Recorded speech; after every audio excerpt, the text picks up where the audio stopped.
Olá, estamos no JBR News desta terça-feira, dia 5 de janeiro de 2021.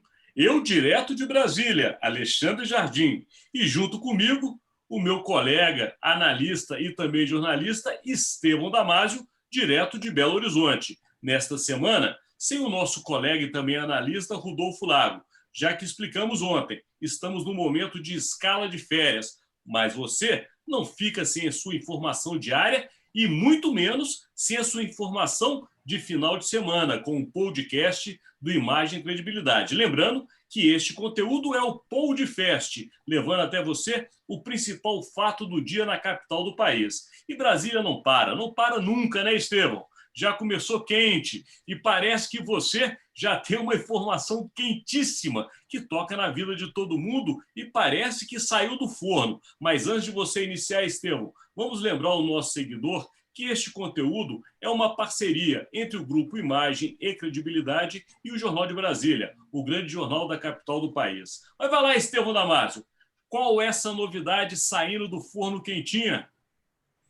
Oi, Jardim, olá, nossos seguidores, muito bem-vindos. Pois é, Jardim, hoje o Jornal Folha de São Paulo traz uma pesquisa Datafolha que é muito emblemática, né?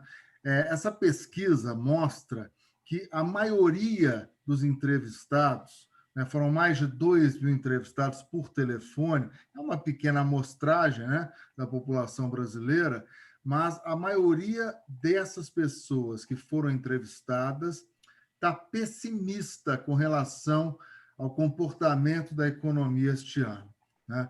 69% dos entrevistados consideram que a situação não vai melhorar. Isso é muito grave, né? 69% dos entrevistados são pessimistas, sendo que 41% deles acham que a situação econômica do país vai piorar. Pior, o cenário é pior para 41%. 28% acham que a situação econômica do país vai ficar do jeito que está, ou seja, se ficar do jeito que está, já está ruim, né? Porque o desemprego está muito alto, e outros 28% acham que a situação econômica do país vai melhorar. Então, menos de 30% dos entrevistados estão otimistas. As razões, elas são óbvias. Primeiro, os impactos da pandemia, né? Esta imprevisibilidade corrói a confiança não só da população, como também das empresas, né? Hoje, eu creio que está muito difícil você gerir e construir um orçamento às pressas, como a maioria das empresas fez no ano passado, né? E vislumbrar melhoras nesse mercado. É muito complicado. Então, essa imprevisibilidade causada principalmente pela pandemia, eu acho que é o motivo principal que justifica esta alta taxa de pessimismo em relação aos rumos da economia, demonstrado pelo jornal Folha de São Paulo, Instituto do Jornal, que é o Datafolha, um dos mais respeitados do país. Isso dá ao presidente Jair Bolsonaro, ou deveria dar a ele, muito mais responsabilidade e zelo com esses números que são acreditados à pandemia. Eu estou em Belo Horizonte, Jardim. Hoje há uma forte especulação de que, provavelmente, amanhã ou até o final da semana, o prefeito reeleito Alexandre Calil irá novamente decretar o fechamento das atividades não essenciais. Porque, nesse momento, o número de leitos, de ocupação de leitos, o percentual de ocupação de leitos de UTI destinados a pacientes com Covid já é maior que 80%. Está em 81,5%. Está na área vermelha que os especialistas dizem. Ou seja, imagine você, o comércio de uma grande cidade como Belo Horizonte. A gente pode aplicar São Paulo, Rio, ou qualquer outra grande cidade. Eu queria até fazer uma... Não, conclui Claro, essa parte. claro. Não, claro, Não, conclui. já vem com dificuldades, né? As vendas de Natal, obviamente, foram maiores do que o restante do ano de 2020, mas ficaram muito aquém do desejado. Você começa 2021 e aí vem um novo lockdown, né? Ou um lockdown apenas para as atividades que não são essenciais, é muito complicado. Na verdade, Estevam, você falou um ponto aí que eu quis entrar justamente para acrescentar uma informação que eu acho que toca a vida de todo mundo. Por quê? Essa questão Covid versus economia é o grande dilema do que nós estamos vivendo. Porque você veja bem, ontem mesmo mostrou a situação no estado do Amazonas.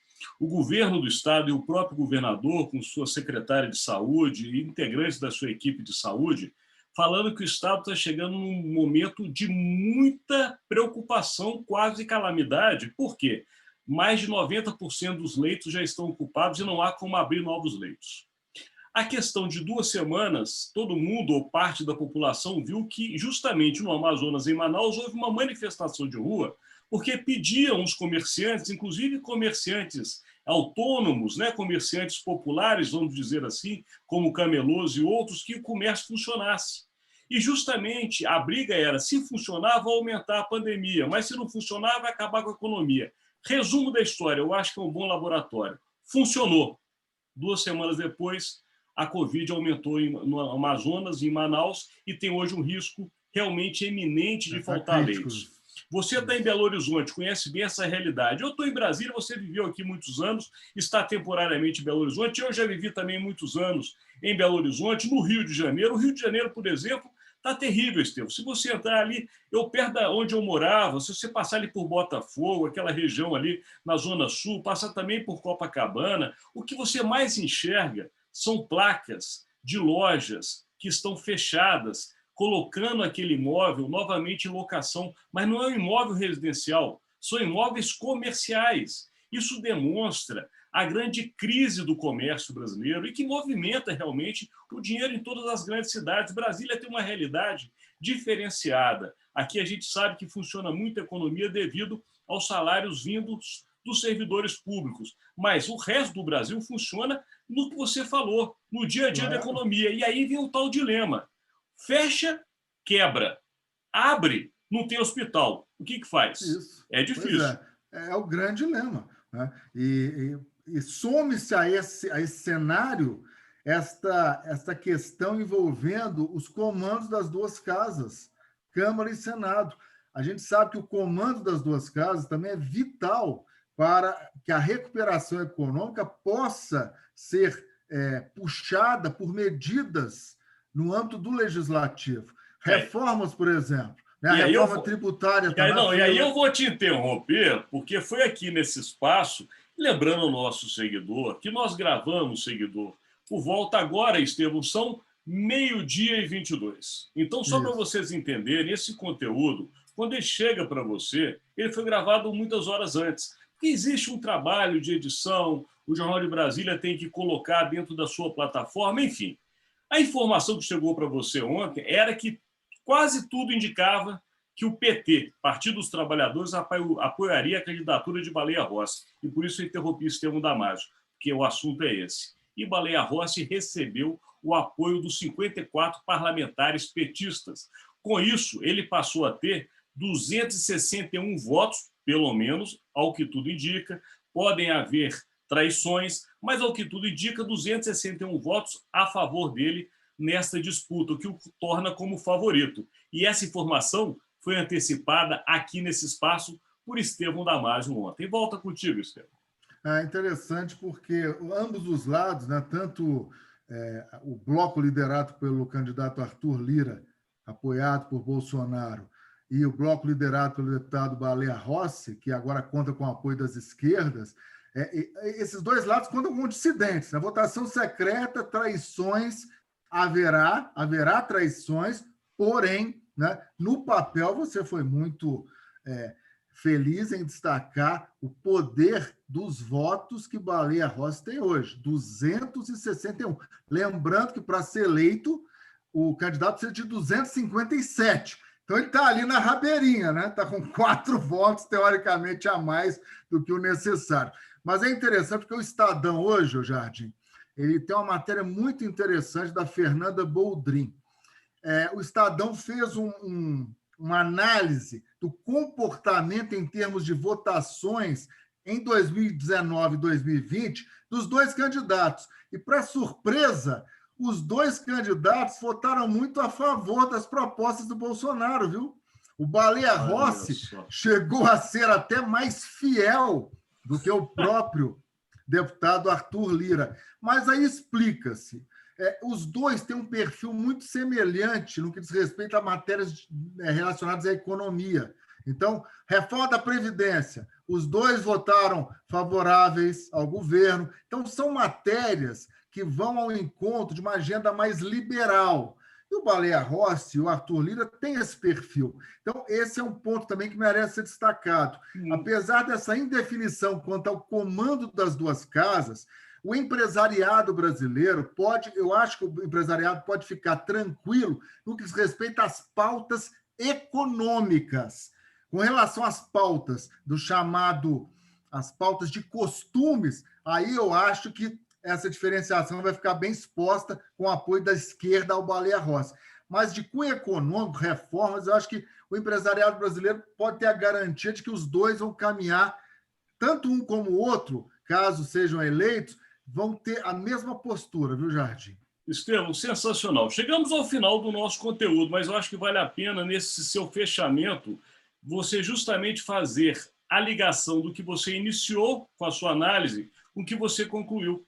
Porque você iniciou com a pesquisa da Datafolha, que mostrou 70% da população na amostragem feita que não acha que o Brasil vai melhorar na parte da economia e que mais 40% já acha que vai piorar. E agora você fez um reflexo em cima de como se posicionou os dois candidatos ao comando da Câmara dos Deputados. Portanto, parece que há uma luz no fim do túnel, né? Há esperanças à frente. Assim esperamos. Estevão, chegamos ao final, naquele momento agora, a aposta de hoje. Qual a sua aposta? Eu aposto que os dois candidatos à presidência da Câmara vão intensificar as viagens, né? Eles começam a rodar pelo país para, em loco, tentar convencer os parlamentares, reafirmar as promessas aos seus colegas de bancada e de outras legendas, e aposto também que esse recuo da fabricante lá na Índia, no que diz respeito à parceria com a Universidade de Oxford, pode beneficiar o Brasil, pelo menos na importação de 2 milhões, né, de doses da vacina. Boa aposta. Eu vou na aposta também das eleições da Câmara, mais especificamente no movimento que, a partir de ontem, teve que começar a fazer o candidato Arthur Lira, que é o candidato apoiado pelo Palácio do Planalto. Arthur Lira sabe, meu seguidor, que você tem, dentro daqueles apoios, né, Estevão, dos 261, boa parte que não está a fim de caminhar junto com o Baleia Rossi. E é nesse tipo de argumento que ele vai trabalhar dentro das legendas que apoiam Baleia Rossi. Aí entra aquela velha história. Caneta do presidente, liberando algumas benesses. Tudo dentro do que o país pode fazer, meu seguidor. É importante, né, Estevão, que você saiba, quem está nos ouvindo, que isso não é corrupção, isso é jogo político. Né? Jogo político. Entregar cargos para aliados, liberar emendas, facilitar projetos regionais, são programas de governo, não tem corrupção. O problema é que Bolsonaro falou que não iria fazer o tomar lá da cá. Mas depois do Centrão não tem mais jeito. E Arthur Lira vai aproveitar esse momento para pegar esses votos. É justamente essa minha aposta de hoje para fechar o nosso JBR News desta terça-feira, dia 5 de janeiro, Estevão Damasio. Convida aí o nosso seguidor para amanhã estar conosco.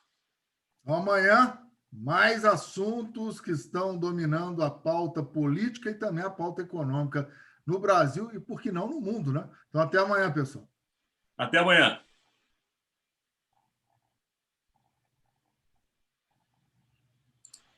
Deu, né?